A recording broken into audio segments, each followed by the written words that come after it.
हा धन्वंतरी बायोसायन्स कंपनीचा नोनी रसायन ड्रॉप आहे. 20 मिलीचा 300 रुपयाला.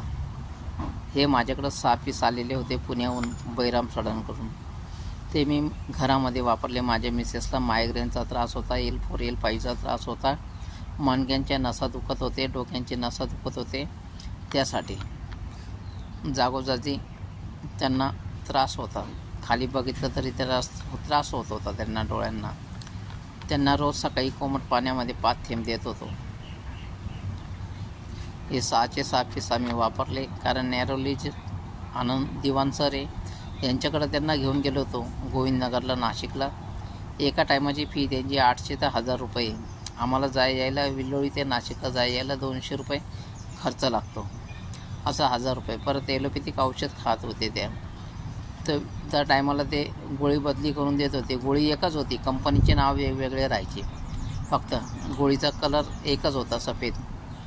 तो तेवढ्यापुरता तेवढा 5 मिनटं 10 मिनटं त्याचा असर राहायचा. त्याच्यानंतर परत जे आहे ते दुखणं दुखायचं त्यांचंवालं.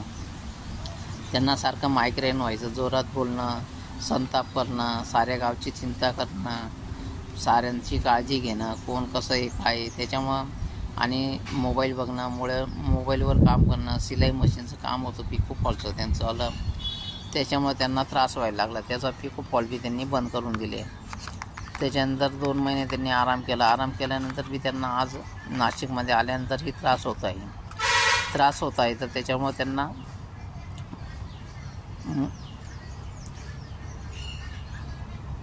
डॉक्टरला दाखवलं मुंबई नाक्यावर. तिथंही काही त्यांना फरक पडला नाही. मग नोनी रसायन आम्ही चालू केलं त्यांना.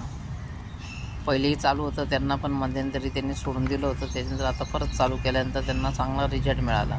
त्यांना मायग्रेनचा त्रास होता, डोळ्याला अशक्तपणा होता, डोळ्यातून नेहमी पाणी यायचं. असे बरे विविध प्रकारामध्ये त्यांना नोनी रसायनचा खूप चांगला अनुभव मिळाला. आणि इतरही फायदे आहे. नोनी रसायनची ती किंमत 300 रुपयाला आहे. 20 मिली आहे हा नोनी ड्रॉप. 10, 20, 25, 30 घेतल्यावर त्याला कुरिअर खर्च कंपनी देते आणि ऑनलाईन पेमेंट करावं लागतं. कुरिअर खर्च तुम्हाला द्यावा लागेल, जे काही असेल ते. सोरायसिस, एक्झिमा, पित्त उठणं, ulcer, dialysis, cancer, brain tumour, brain haemorrhage सगळ्यावर काम करतं हे. किडनी स्टोन, पित्ताशयाची पथरी असे विविध आजार बरे करतो हे. माझा मोबाईल नंबर आहे 95 88 41 22 05. मी विल्लोळी नाशिक येथे असतो, जैन मंदिरासमोर. येताना मला फोन करून येणे. आयुर्वेदिक औषधं उपलब्ध धन्वंतरी बायोसायन्स हेल्थ कंपनीचे बी आहे आणि DSC हेल्थकेअर नवसारी गुजरातचे बी उपलब्ध आहे. जबरदस्त रिझल्ट. सगळ्यात मेन आपण दिनचर्या बुक बनवायला पाहिजे प्रत्येकाने. आपलं नाव, वय, हाईट, वजन टाका. त्याच्यानंतर आपण सकाळी किती वाजता उठतो, संडासला जातो, किती वेळ लागतो, कशी झाली, काय झाली ते लिहा. त्याच्यानंतर खूप आपण तोंड धुतो. तोंड धुतल्यानंतर आपण तोंड कशाने धुतलं, काय धुतलं, सगळे सुरुवातीपासून शेवटपर्यंत दिनचर्या जर तुम्ही लिहिली रोजच्या रोज, तर तुम्हाला जबरदस्त आजारामध्ये बेनिफिट भेटेल. असं बेनिफिट भेटेल का तुम्ही विचार करणार का हे बेनिफिट मला कुठून भेटलं म्हणून.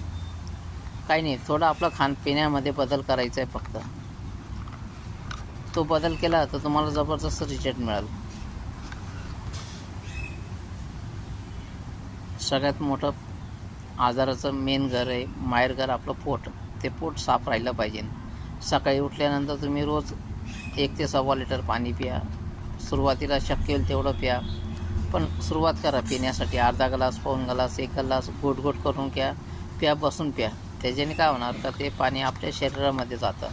रात्रीपासून जे लाळ तयार झालेली राहते ती लाळ आणि रात्री जेवण केलेलं जे अन्न असतं त्याचं ॲसिड दोघांचं आपण पाण्यामध्ये रूपांतर झाल्यामुळे ते आपल्याला इम्युनिटी पॉवर वाढवण्यासाठी काम करतात.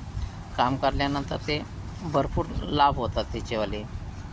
आणि त्याच्यामुळं काय होतं का आपलं ते ॲटोमॅटिक शरीरामध्ये तयार होतात.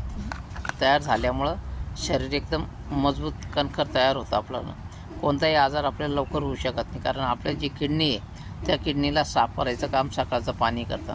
त्याच्याकरता तुम्हाला पाणी पिणं खूप गरजेचं आहे. किडनी साफ राहिली तर डायलिसिस होणार नाही. तुम्ही गुटखा खाऊ नका, नॉनव्हेज खाऊ नका, त्याच्यानंतर अल्कोहोल पिऊ नका, स्मोकिंग करू नका, ड्रग्स करू नका. ह्या सगळ्या गोष्टींनी आपल्या शरीराचे नुकसान होतात. तेवढा तुम्हाला काय लाभ होत असेल मला माहिती नाही, पण खूप अनेक नुकसान होतात. तुम्ही धूम्रपान करता त्या धूम्रपानामुळं तुमचे फेफडे, लंग्स खराब होत आहे, TB होती आहे, दमाचा आजार होतो आहे, त्याच्याने कॅन्सर होतो आहे. त्याकरता तुम्ही हे करू नका. नॉनव्हेज खाल्ल्याने आता तुम्ही विचार केला का, मेलेला माणूस आपण घरात ठेवतो का त्याला जाळायची सोय करतो? कारण त्याच्यातून दुर्गंध वास येतो, अनेक किडे वास मारतात. आणि आपण मेलेले पशुपक्षी आणतो, त्यांना साफसफाई करून त्यांना शिजवून खातो. माणसाला का शिजवून खात नाही? त्याचे तुकडे करून शिजवून खाऊन बघा ना तुम्ही एक दिवस, कसे लागतात ते बी. का खातात त्यांना? त्याच्यापासून किती तुम्हाला बेनिफिट आहे. त्याच्यापेक्षा आपलं मांसाचं मांस खाऊन बघा, लई चांगलं बेनिफिट भेटेल तुम्हाला त्याच्यामध्ये. त्याच्याकरता नॉनव्हेज खाऊ नका आणि आरोग्याला निमंत्रण देऊ नका. जिथून तुम्ही मांस मच्छ्यांना आणतात तिथं जाऊन बघा किती घाण वास येतो. तिथं उभं राहू वाटत नाही. ज्या कोंबड्या वगैरे येतात त्या व्हॅनमधून, त्या कोंबड्यांजवळच्या व्हॅनजवळ 5-10 मिनटं उभे राहा, तुम्हाला बघा कशा वांत्या होतात. तेव्हा तुम्ही त्यांनाच आणून त्यांना मारून खातात, बनवून खातात. काय उपयोग आहे त्याचावाला? त्याच्यापेक्षा परमात्माने आपल्याला चांगल्या वनस्पती दिल्या आहे, भरपूर फळं दिले, भाजीपाला दिला आहे. त्याच्यापेक्षा 4 पटीने आपल्याकडं प्रोटीन, विटॅमिन्स सगळं त्याच्यामध्ये अवेलेबल आहे. त्या वस्तू खा आणि आपल्या घराजवळ छोट्या मोठ्या कुंडींमध्ये लावा. ऑर्गॅनिक वस्तू तयार करा, त्या वापरा रोजच्या रोज. जे शक्य नसेल ते बाहेरून घ्या. जे शेतकरी दादा असतील, व्हिडिओ बघत असतील, त्यांना बी हात जोडून विनंती आहे, केमिकल कीटकनाशक वापरू नका. युरिया वगैरे जे DP खत वगैरे आपण वापरतो आहे शेतीसाठी, ते कमीत कमी वापरा. ऑर्गॅनिक खते, औषधं वापरा. थोडे महाग आहे, थोडं उत्पादन कमी भेटेल, पण आपला परिवार आणि आपले जे खरेदीदार आहे त्यांना ही आरोग्य द्या. तुमच्या हातात आहे. शेतकरी बंधूंनो, तुम्ही जर आरोग्य टिकवलं तर सगळी दुनिया आरोग्य टिकेल. आपण जे आज रासायनिक खतं वगैरे वापरतो आहे, आपली माती पाहिली का कशी टणक होत चालली आहे. पहिले पूर्वीचे लोक नांगर करायचे तर 2 फुटाचा नांगर राहायचा. आता 1 फूटसुद्धा जमिनीमध्ये वखरलं जात नाही. ट्रॅक्टर लावला जातो, रोडर लावला जातो, 6 इंचामध्ये तो वापरला जातो. फक्त 6 इंच जमीन वर काढली जाते. काही अजून 2 ते 4 वर्षानंतर ही जमीन पूर्ण दगड होऊन जाणार, माती अजिबात राहणार नाही. त्याच्याकरता सगळ्यांनी ऑर्गॅनिक खतं वापरा, सेंद्रिय खतं वापरा. जे शक्य होईल तेवढं शेणावर करा. कमीत कमी खतं, औषधं वापरा. कीटकनाशक नका वापरू. तुमच्यासाठी आपल्याकडं कुदरती नीम आहे, कडुलिंबाचं झाड आहे, त्याचं लिक्विड तयार करा, त्याची फवारणी करा. भरपूर असे काही आहे, तुम्ही शोधलं तर सगळं काही भेटेल तुम्हाला. जे नाही माहिती ते मला विचारा, मी तुम्हाला सांगतो. पण जास्तीत जास्त झाडं लावा. कडुलिंब लावा, उंबर लावा, पिंपळ लावा. आपल्या 4 कोपऱ्याला 4 झाडं तरी लावा कमीत कमी.